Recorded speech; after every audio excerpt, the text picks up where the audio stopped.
पहले लड़े थे कोरोना से, पहले लड़े थे कोरोना से।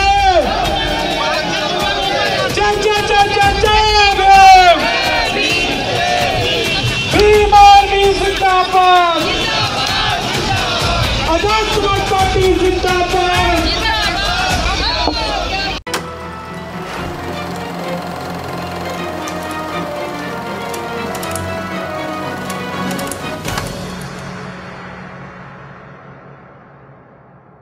रविंद्र भाटी, राष्ट्रीय कोर कमेटी सदस्य। सर एक बात बताओ, एमसीडी चुनाव में दो बड़ी पार्टियां भी हैं, आम आदमी पार्टी और भारतीय जनता पार्टी।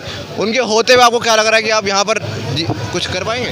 देखिए, बड़ी पार्टियां छोटी पार्टियां जनता तय करती है, और आज़ाद समाज पार्टी एडवोकेट चंद्रशेखर आज़ाद जी के नेतृत्व में एमसीडी चुनाव में दिल्ली में बहुत अच्छा प्रदर्शन करने जा रही है। ये तो समय बताएगा कौन बड़ी है कौन छोटी है। ये भी पार्टियां पहले छोटी थी, काम के दम पे, भीम आर्मी के दम पे, आज़ाद समाज पार्टी के कार्यकर्ता के दम पे हम चुनाव मैदान में हैं और अच्छी से अच्छी पार्टी को तकड़ी चुनौती पेश करेंगे। कौन कौन से वार्ड में लड़ रही है आपकी पार्टी? पूरी दिल्ली में चुनाव लड़ रहे हैं, हम सब सीटों पे लड़ रहे हैं। अभी 2-3 दिन में हमारे प्रदेश अध्यक्ष हिमांशु वाल्मीकि जी, भाई सनी, और हमारी दिल्ली की टीम के घनश्याम जी, ये भी प्रेस करके प्रत्याशियों की सूची जारी कर देंगे। सर क्या नाम? कपिल कुमार बहुत। सर क्या लगता है, दो बड़ी पार्टियां चुनाव में हैं और भारतीय जनता पार्टी और आम आदमी पार्टी। भारतीय जनता पार्टी पहले से सत्ता में है एमसीडी में, क्या लगता है इनके होते हुए आप चुनाव में जीत पाएंगे? बिल्कुल सर, पूरे हमें उम्मीद है। हम जरूर, देखो लड़ना हमारा काम है, लड़ेंगे तभी हम जीत भी हासिल करेंगे। अब इन्हें हम देखकर बैठ जाए कि दो पार्टी हमारे सामने बड़ी हैं, उन्हें देखकर हम रुक नहीं सकते, थम नहीं सकते। अब हमारे अंदर एक चिंगारी है, अब बहुजन समाज एक हो चुका है। अब इस मुकाम को हम हासिल करके रहेंगे। इन सत्ताधारियों से इस सत्ता को हम छीन कर रहेंगे। सर किन किन वोट में चुनाव लड़ रही है आपकी पार्टी? वोट जो हमारे हैं, हमारे सभी लोगों का वोट चाहिए हमें, और सभी का साथ समर्थन चाहिए, और हमें साथ समर्थन सब लोगों को मिल भी रहा है। क्योंकि अभी तक जो भी हम चुनाव लड़ते आए हैं, जो भी हमारी पार्टियां, जो पिछली जो पार्टियां रही है अभी सत्ता में, जैसे कि बीजेपी की आपने बात करी और आम आदमी पार्टी है, इनकी राजनीति हमेशा शुरू रही कि गरीबों को दबाने की शुरू रही है इनकी पार्टियाँ, उसी के ऊपर जीतते हैं ये। इनकी जो राजनीति चलती है, हिंदू मुस्लिम मंदिर मस्जिद, इसके ऊपर इनकी राजनीति चलती है, गाय भैंस के ऊपर राजनीति चलती है इनकी।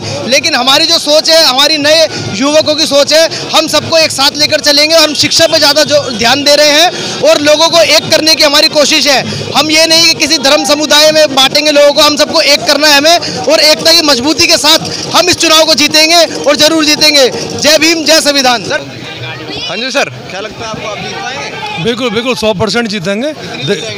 देखिए मैं आप बताऊँ, आप ना पहले अनुमान इस तरह से कराना कि कितनी सीटें लेंगे, हम कहते हैं हम बहुमत से आएंगे।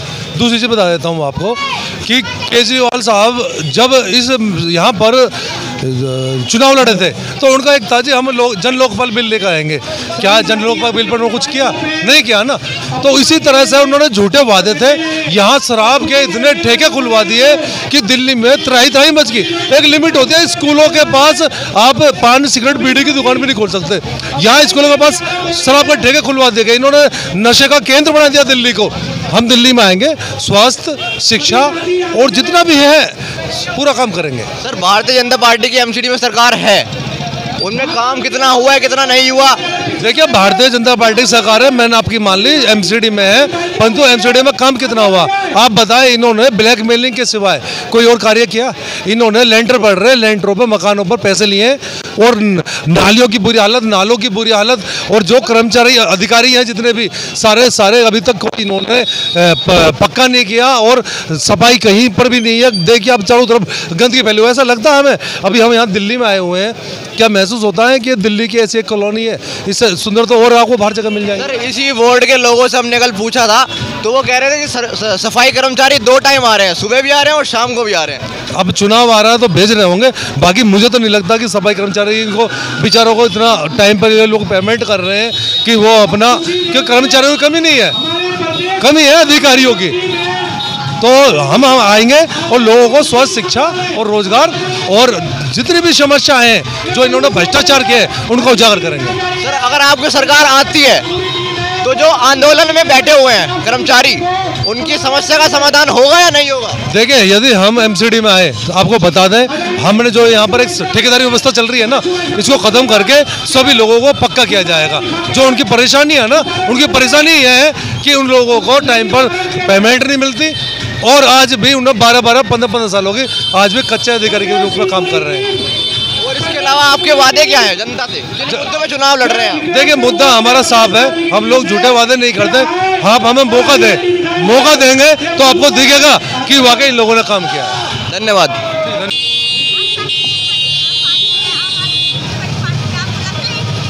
100% जीतेगी ये।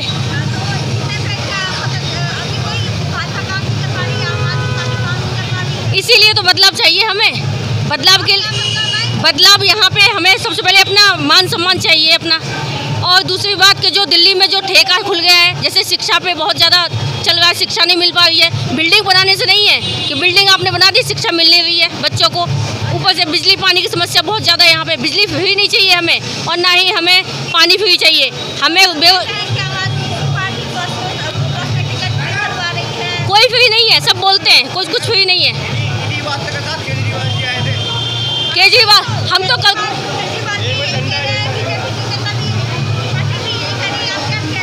तभी तो हम बदलाव के लिए आए हैं। बोलते सब है लेकिन करता कोई नहीं है, लेकिन हम करके दिखाएंगे, 100% करके दिखाएंगे।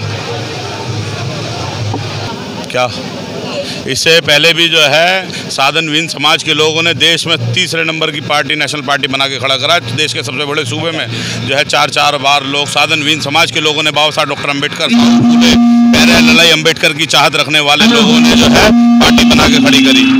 मैडम, आप बोल रहे हैं इस दिल्ली में भी 85% बहुजन समाज के लोगों की बड़ी तादाद है। हेलो,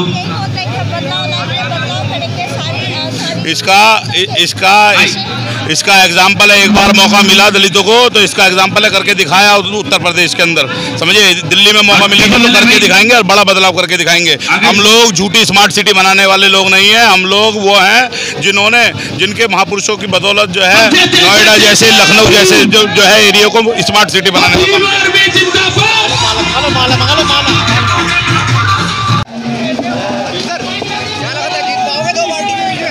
हाँ जी, 2 पार्टी बीजेपी और आम आदमी पार्टी है, उनके रहते हुए जीत पाएंगे? ना जीत पाएंगे, जीतेंगे। हाँ जी, बहुजन समाज पार्टी आजाद उम्मीदवार जीतेगा राजकुमार जी। तो बीजेपी आम आदमी पार्टी बटी रह जाएंगे, हम कहा जीतेगा या वोट ज्यादा। जय भीम पार्टी को चाहते हैं हम।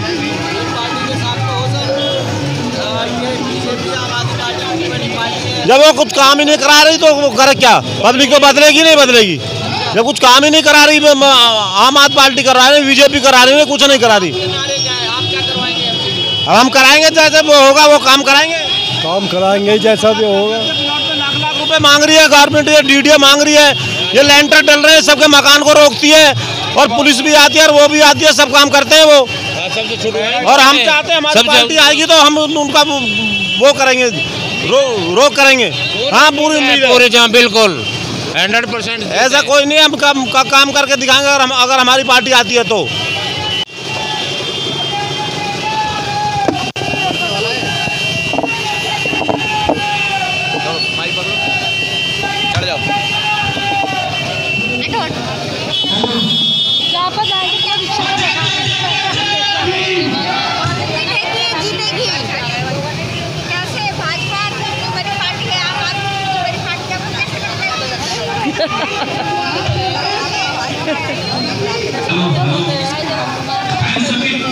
हाँ जी, जीती जाएगी जब इतनी मेहनत कर रहे हैं तो। और क्या? हाँ? देखो, जब टाइम पड़ेगा बोलेंगे उस टाइम पे। अब तक कुछ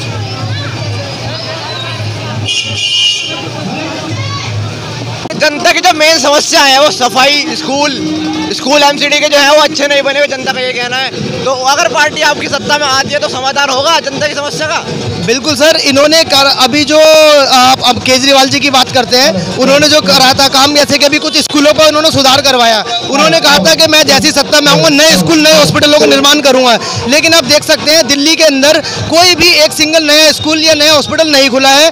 जो भी उनके अंदर जो छोटी थोड़ी बहुत टूट फूट थी या टैलों को लगाना या फिर जो फर्श थे उनके चमका कर उन्होंने इतना ही काम किया है बस खाली, और आगे नया कोई भी निर्माण नहीं किया है। और केजरीवाल जी एक नारा देते थे कि भाई हम इस दिल्ली को नशा मुक्त करेंगे। अब जैसे कि पंजाब में भी आप सुन रहे हैं पंजाब नशा मुक्त करेंगे, लेकिन आप खुद देख सकते हैं हम सब दिल्ली के निवासी हैं, यहाँ पर दिल्ली को उन्होंने पूरी तरह से नशे में डुबो दिया है।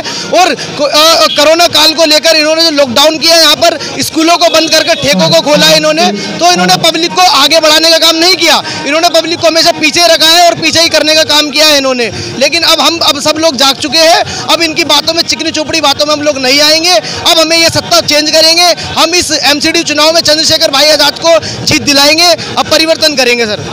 उनका ये कहना है हम बिजली फ्री दे रहे हैं, राशन फ्री दे रहे हैं, जनता की जो समस्या है, जो मेन समस्या है उनका समाधान हम कर रहे हैं। बिल्कुल, देखिए ये फ्री का तो एक सिर्फ जुमला है, ये फ्री कुछ भी नहीं है। फ्री आप खुद बताइए कि आपने घर से फ्री दे रहे हैं हमें कुछ, वो जो भी हमारा टैक्स जो पास होता है सालाना उसके अंदर से पब्लिक को कुछ परसेंट वो दे देते हैं, और वो दे भी क्यों रहे? हम तो नहीं चाहते कि आप हमें दो कुछ भी फ्री दो, हम नहीं चाहते। हमारी जो दिल्ली के जो लोग हैं, दिल्ली वासी है, वो सभी ये कहते हैं कि भाई हमें रोजगार दो, हमारे रोजगारों में बात करो। हमारा बच्चा आज की डेट में बेरोजगार घूम रहा है, इतना पढ़ लिख के भी सब पब्लिक परेशान है रोजगार के लिए, तो हमें रोजगार दो। हम तो खुद हमारे बिल भले ही जो 5,000 आता है तो आप उसे 10,000 करो, लेकिन हमें रोजगार दो ना, हमें इस लायक बनाओ कि हम उस बिल को खुद से पे कर सके। हमें क्यों आप अपने आगे हाथ फैलाने वाले इंसान बना रहे हो? हम तो मेहनती कौम है, मजबूत कौम है हम सब, तो हम तो यही चाहते हैं कि हमें शिक्षा बढ़े और लोगों को रोजगार मिले। सर इसी वार्ड के लोगों से हमने कल बातचीत की थी, तो उनका कहना यह है कि भारतीय जनता पार्टी की जब एमसीडी में सरकार है तो काम अच्छे से हो रहा है, सफाई कर्मचारी 2 टाइम आ रहे हैं, सुबह भी और शाम को भी, नाले सब साफ हैं। तो समस्या क्या है सर? मैं आपको बताता हूँ, देखिए कोई भी ऐसा ये सिर्फ और सिर्फ एक गलत बात है, बहुत ही बड़ा जुमला है कि 2 टाइम सफाई कर्मचारी आ रहे हैं। आप एक चीज़ बताएं, सफाई कर्मचारी 2 टाइम क्यों आएगा? वो उसे जब सैलरी मिलती थी वो तब 1 टाइम की उसकी ड्यूटी है, वो 1 टाइम करता था, ठीक है। और आज की डेट में ये आप देखेंगे उनका तनख्वाह समय पर नहीं है। अभी ना हमारा पिछले 1 महीने से एमसीडी का जो ईडीएमसी का जो ऑफिस है पटपड़गंज में, वहाँ पर धरना चल रहा है सिर्फ कर्मचारियों की तनख्वाह को लेकर। वो तनख्वाह उनको मिल नहीं रही है बिल्कुल भी, और वो काम कर रहे हैं, समय पर बुलाते हैं उन्हें, अपने बीवी बच्चों को छोड़कर आती है लेडीज़ें, और यहाँ तक कि उनको तनख्वाह नहीं मिल रही है। और साथ ही साथ उनको जो लेडीज़ें हैं, जो कर्मचारी हैं, उन्हें को शौच करने तक की इतनी दिक्कतें हैं, कहीं पे शौच करने का उन्हें प्रबंध नहीं है। वो बेचारी किस तरह से किन हालातों में अपने बच्चों को छोड़कर आती है, और सफाई कर्मचारी करते हैं, रोडों पर काम करते हैं, गंद उठाते हैं, लेकिन आज भी यहाँ पर समाज को पीछे ले आने वाला काम कर रहे हैं। जैसे गाँव देहातों में हालात थे ना कि लेडीज़ों को शौच करने की जगह नहीं है, वो खुल के नहीं घूम सकते हैं, तो इस तरह से दिल्ली में ये हाल हो चुका है। इन सरकारों को हमने जिता के हमसे बहुत बड़ी भारी गलती रही है, इन सरकारों को हम सत्ता में लाए हैं, और अब इनको लाने वाले भी हम थे, इनका विरोध करने वाले भी हम हैं। इनका विरोध करेंगे और इन्हें सत्ता से उखाड़ फेंकेंगे। चलिए सर, धन्यवाद।